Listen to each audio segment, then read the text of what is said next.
Hello friends, నేను Soujanya. Welcome to my channel Groplants. మనందరికీ కూడా ఇంటి లోపల మొక్కలు పెంచుకోవడం అనేది చాలా ఇష్టంగా ఉంటుంది కదండి. బట్ మనకి చాలా బిజీ స్కెడ్యూల్ ఉండడం వల్ల కావచ్చు, లేదు అని అంటే very easy to grow plants ఏంటి అనేది తెలియకపోవడం వల్ల కావచ్చు, రీజన్ ఏదైనా కానీ ఒకవేళ మీకు చాలా ఇష్టంగా ఉండి మొక్కలు పెంచుకోలేనట్లయితే కనుక ఈ వీడియో మీకు డెఫినెట్గా హెల్ప్ అవుతుందండి. నేను ఈరోజు వీడియోలో వచ్చేసేసి చాలా ఈజీగా పెరిగే మొక్కలు ఏంటి, ఇంకా ఏ ప్లేస్లో ఏ మొక్కల్ని పెట్టుకోవచ్చు అనేది కూడా చూపించాలనుకుంటున్నాను. ఈరోజు నేను వీడియోలో ఆ మొక్కలు ఎక్కడైతే పెడతానో నేను అదే ప్లేస్లో ఉంచి చూపించాలనుకుంటున్నానండి. ఎందుకంటే నన్ను ఇన్స్టాగ్రామ్లో కానీ ఫేస్బుక్లో కానీ చాలామంది అడిగేది ఏంటి అని అంటే, టీవీ పక్కన మనం ఎలాంటి ప్లాంట్స్ పెట్టుకోవచ్చు, టీవీ స్టాండ్ చుట్టుపక్కల, లేదు అని అంటే డోర్ పక్కన ఎంట్రెన్స్లో కానీ లేదంటే లోపల వైపు కానీ ఎలాంటి మొక్కలు పెంచుకోవచ్చు అనేసి అడుగుతూ ఉంటారు. సో ఈ వీడియో అనేది డెఫినెట్గా వాళ్ళకి యూజ్ అవుతుంది అని నేను అనుకుంటున్నాను. అసలు ఫస్ట్ ఆఫ్ ఆల్ మనం very easy to grow plants వేటిని అంటాము అనేది చూద్దామండి. మనకి మొక్క పెరగాలి అని అంటే మనకి వెలుతురు కావాలి, ఇంకా నెక్స్ట్ వచ్చేసేసి మనకి వాటర్ కావాలి, నెక్స్ట్ రిక్వైర్మెంట్ వచ్చేసి ఫెర్టిలైజేషన్ కావాలి. సో ఈ మూడు అవసరాలు కూడా చాలా తక్కువగా ఉండే ప్లాంట్స్ని మనం ఈజీ టు గ్రో ప్లాంట్స్ అని చెప్పుకోవచ్చు. సో ఈ మూడు అవసరాలు అంటే మనం వాటర్ అనేది ఒక 15-20 డేస్ చేయకపోయినా కానీ ప్లాంట్ అనేది సర్వైవ్ అవ్వగలగడము, నెక్స్ట్ వచ్చేసేసి మనకి వెలుతురు అనేది తక్కువ ఎక్కువ అయినా కానీ ప్లాంట్ అనేది పెద్దగా ఎఫెక్ట్ కాకపోవడము, నెక్స్ట్ వచ్చేసి మనం ఒకవేళ 6 months కానీ 1 yearకి ఒకసారి కానీ ఫెర్టిలైజేషన్ చేసినా కానీ సరిపోవడము, ఇలాంటి మొక్కల్ని మనం ఈజీ టు గ్రో ప్లాంట్స్ అని చెప్పుకోవచ్చు అండి. సో ఈరోజు వీడియో వచ్చేసేసి ఇలాగ మనము ఈజీ టు గ్రో ప్లాంట్స్ గురించి చెప్పుకుందాము. లిస్ట్లో ఫస్ట్ వచ్చేసి ఈ ఫిలోడెండ్రన్ వెరైటీస్ అండి. ఫిలోడెండ్రన్ వెరైటీస్ అన్నీ కూడా చాలా బ్యూటిఫుల్గా ఉంటాయి and very very low maintenance plants అండి. ఇది వచ్చేసేసి నేను నా టీవీ యూనిట్ పక్కన పెడతాను రైట్ సైడ్కి. అండ్ అసలు ఇది వెరీ ఫర్గివింగ్ ప్లాంట్ అండి. మనం ఒకవేళ వాటర్ చేయడం చాలా బిజీగా ఉండే ఒక 20 days అలాగా మర్చిపోయినా కానీ ఆ ప్లాంట్ అనేది అలాగనే ఉంటుంది అండ్ బాగా ఉంటుందండి. అండ్ లీవ్స్ సైజ్ వచ్చేసి పెద్దగా ఉంటుంది. ఇక్కడ ఒక చిన్న టిప్ ఏంటి అని అంటే, మనం ఒక కంట్రోల్డ్ ఎన్విరాన్మెంట్లో ప్లాంట్స్ని పెంచుతూ ఉంటాం కదా. సో అలాంటప్పుడు ఏంటంటే మనకి ఏ సైజు ప్లాంట్ కావాలి అక్కడ అని అనిపిస్తే ఆ సైజు ప్లాంట్ని తీసుకొచ్చుకొని పెట్టుకున్నట్లయితే కనుక దాని గ్రోత్ గురించి మనం పెద్దగా ఆలోచించాల్సిన అవసరం ఉండదు. నెక్స్ట్ ప్లాంట్ వచ్చేసి జీజీ ప్లాంట్ అండి. జీజీ ప్లాంట్ మీద నేను సపరేట్గా వీడియో కూడా చేశాను.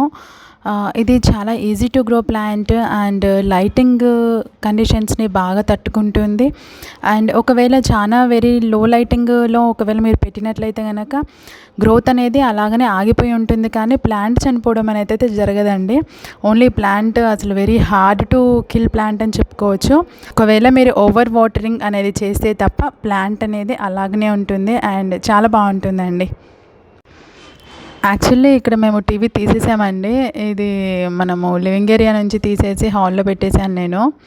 సో బట్ మీకు ఒక అండర్స్టాండింగ్ వస్తుంది అని చెప్పేసి నేను చూపిస్తున్నాను అనమాట.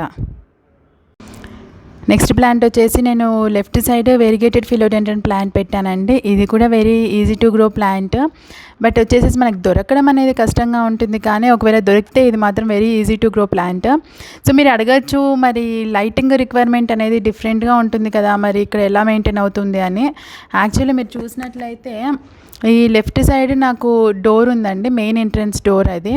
సో ఈ మెయిన్ ఎంట్రన్స్ డోర్కి ఇది ఒక 4-5 feet దూరంలో ఉందన్నమాట. డే టైం మార్నింగ్ టైంలో నేను ఆ డోర్ అనేది ఈస్ట్ సైడ్ డోర్ అనేది ఓపెన్ చేసి పెడతాను. సో అందులో నుంచి ఫిల్టర్డ్ సన్లైట్ అనేది వస్తుంది, అది దీనికి సరిపోతుంది. మీరు ఒకవేళ వెరిగేటెడ్ ఫిలోడెండ్రన్ లేకపోతే మీరు నార్మల్ ఫిలోడెండ్రన్ పెట్టుకోవచ్చు. నెక్స్ట్ వచ్చేసి జీజీ ప్లాంట్ ఇందాక చూపించినట్టు అది కూడా పెట్టుకోవచ్చు. నెక్స్ట్ ప్లాంట్ వచ్చేసి బ్యాంబూ పామ్ ప్లాంట్ అండి. ఇది వచ్చేసేసి మనము డోర్కి పక్కన పెట్టుకోవచ్చు, అది హ్యాపీగా పెరుగుతుంది. దానికి గాలి వెలుతురు ఒకవేళ ఎక్కువ వచ్చినా కానీ ఏమీ ప్రాబ్లం లేదండి. చాలామంది అడుగుతుంటారు డోర్స్ పక్కన మనం ఎలాంటి ప్లాంట్స్ పెట్టాలి అనేసి. సో డెఫినెట్గా ఇది డోర్స్ పక్కన పెట్టుకోగలిగే plant and very very easy to grow plant. మనము చాలాసార్లు అరేకా పామ్ ప్లాంట్ గురించి ఆలోచిస్తూ ఉంటాము, దాని టిప్స్ ఎందుకు బ్రౌన్ అవుతున్నాయి అలా అని. బట్ ఈ ప్లాంట్ కనుక అరేకా పామ్ ప్లాంట్ లుక్ కావాలి అనుకునే వాళ్ళకి డెఫినెట్గా ఇది ఒక ఆల్టర్నేటివ్ అని చెప్పొచ్చండి. ఇది నాకైతే దానికన్నా కూడా ఈ ప్లాంటే చాలా ఇష్టము. Very easy to grow plant ఉంటుంది అండ్ ఎలాంటి నాటంకి ఉండదు. లైక్ టిప్స్ బ్లాక్ అవ్వడము బ్రౌన్ అవ్వడము అలాగా చూసారు కదా ఎంత బాగుందో. సో నెక్స్ట్ ఈ లిస్ట్లో ప్లాంట్ వచ్చేసి బ్యాంబూ పామ్ ప్లాంట్ అండి. సో ఇలా ఉంటాయి అన్నమాట కింద. బేసికలీ ఇవి బ్యాంబూ స్ట్రక్చర్తోనే ఉన్నాయి కదా బ్యాంబూ, సో అందుకని ఇది బ్యాంబూ పామ్ అయిందనమాట. నెక్స్ట్ ప్లాంట్ వచ్చేసి మనకి మనీ ప్లాంట్ అండి. ఎనీ కైండ్ ఆఫ్ పోథోస్ హ్యాపీగా ఎంట్రన్స్లో పెట్టేసుకోవచ్చు. సో రెగ్యులర్ మనీ ప్లాంట్ కాకుండా ఇలాగా మార్బుల్ క్వీన్ కానీ ప్లేస్ చేసినట్లయితే ఇది ఒక డిఫరెంట్ లుక్ యాడ్ చేస్తుంది అండ్ చాలా బ్యూటిఫుల్గా ఉంటుందండి. ఇదైతే అసలు గ్రోత్ అయితే సూపర్గా ఉంది. ఇది ఎంట్రన్స్లో అవుట్ సైడ్ పెడతాను నేను. నెక్స్ట్ మనకు ఒక డిఫరెంట్ లుక్ కావాలి అని అనుకుంటే మాన్స్ట్రా ప్లాంట్ ట్రై చేయొచ్చండి. మాన్స్ట్రా డెలిషియోసా ప్లాంట్ అనేది ఒక డిఫరెంట్ లుక్ యాడ్ చేస్తుంది అండ్ లో మెయింటెనెన్స్ ప్లాంట్. బట్ ఇది చాలా ప్రైసీగా ఉంది అని చెప్తున్నారు అందరూ. అదే ఒకటి మీరు చూసుకొని కొనుక్కోండి. మనకి కూకట్పల్లి రోడ్ సైడ్ నర్సరీస్లో అయితే మనకి రీజనబుల్ రేట్స్లోనే దొరుకుతుంటాయి మొక్కలన్నీ. సో మీరు అక్కడ ట్రై చేయొచ్చు.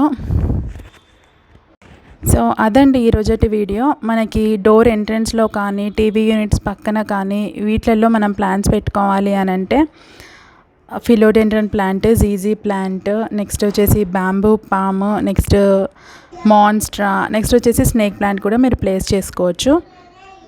అదండి ఈరోజటి వీడియో. మీకు ఈ వీడియో నచ్చింది, హెల్ప్ అవుతుంది అని నేను అనుకుంటున్నాను. ఒకవేళ మీకు ఈ వీడియో నచ్చినట్లయితే లైక్ చేయండి, షేర్ చేయండి and please subscribe to my channel Groplants. Thank you.